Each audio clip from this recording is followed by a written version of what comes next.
그래서 여러분, 우리 눈에 보이지 아니하지만, 그리고 때로 우리가 피부로 느끼지 못할 수도 있을 수는 있겠으나 우리가 영적인 전쟁 가운데 있다는 사실을 잊지 마셔야 합니다. 오늘은 5번째 하나님의 전신갑주 내용 보도록 하겠습니다. 구원의 투구와 성령의 검 곧 하나님의 말씀을 가지라. 아멘. 17절에 2가지 하나님의 전신갑주가 나오는데 하나는 다음 주에 다루도록 하겠습니다. 5번째 것은 무엇이냐면 구원의 투구입니다. 구원의 투구.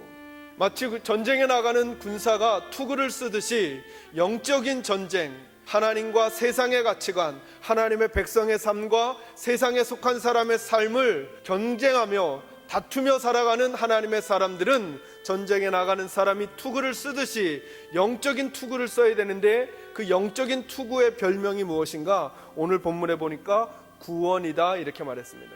그러므로 오늘 저와 여러분이 투구가 머리를 보호하는 것처럼 믿음의 삶의 머리를 보호하는 것이 구원 문제인데, 저와 여러분이 오늘 이 아침에 구원 문제에 대해서 같이 하나님의 뜻이 무엇인지를 직면해 보려고 합니다.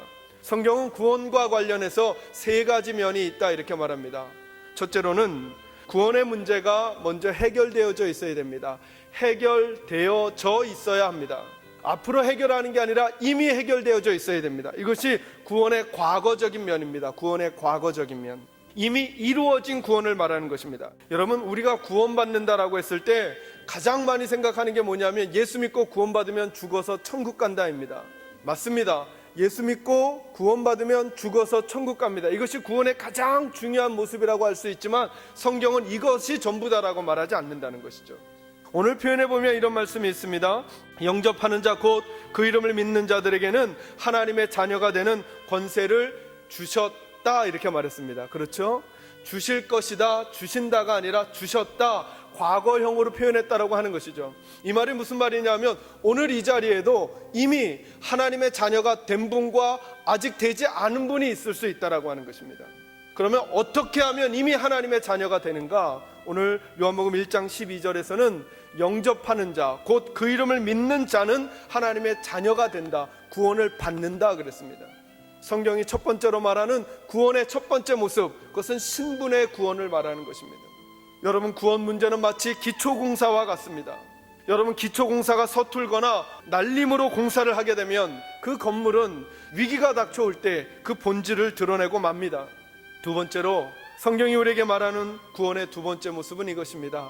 우리의 구원을 이루어 가야만 하는 면이 있다는 것입니다. 여러분, 저희가 첫 번째 다루었던 것입니다. 예수 그리스도를 영접하면 하나님의 자녀가 된다는 것입니다. 이것은 취소되지 않습니다. 그런데 여러분, 빌립보서에서는 또 뭐라고 말하느냐 하면 나의 사랑하는 자들아, 너희가 나 있을 때뿐 아니라 더욱 지금 내가 없을 때에도 항상 복종하여 두렵고 떨린 마음으로 너희 구원을 뭐하라고 말씀하세요?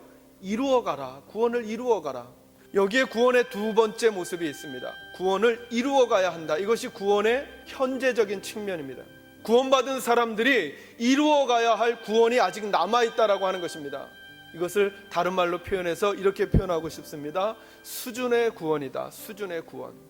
무슨 말이냐면 신분의 구원이 나와 하나님과 무슨 관계인가라고 하는 것에 대한 질문이었다면, 이 수준의 구원은 이제 내가 하나님의 자녀로서 어느 정도 수준에 있는 사람인가라고 하는 것입니다.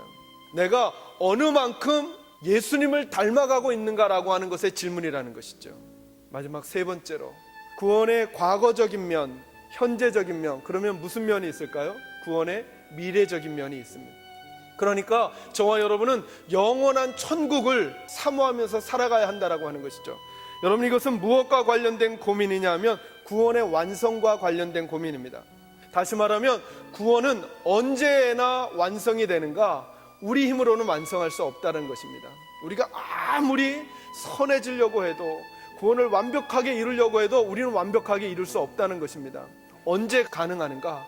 예수님이 다시 이 땅에 오시는 날, 그날 우리를 완벽한 하나님의 사람으로 우리를 변화시켜 주실 것입니다. 그러니 우리는 어느 날을 바라보아야 하는가? 예수님 다시 오실 날을 바라보아야 한다라고 하는 것입니다.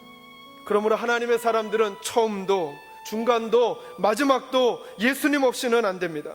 그래서 여러분은 예수를 믿은 지 몇 년이 되셨습니까? 관계없이 여러분은 하나님의 일을 얼마나 많이 하십니까? 많고 적음에 관계없이. 여러분은 직분이 무엇입니까? 그것에 관계없이.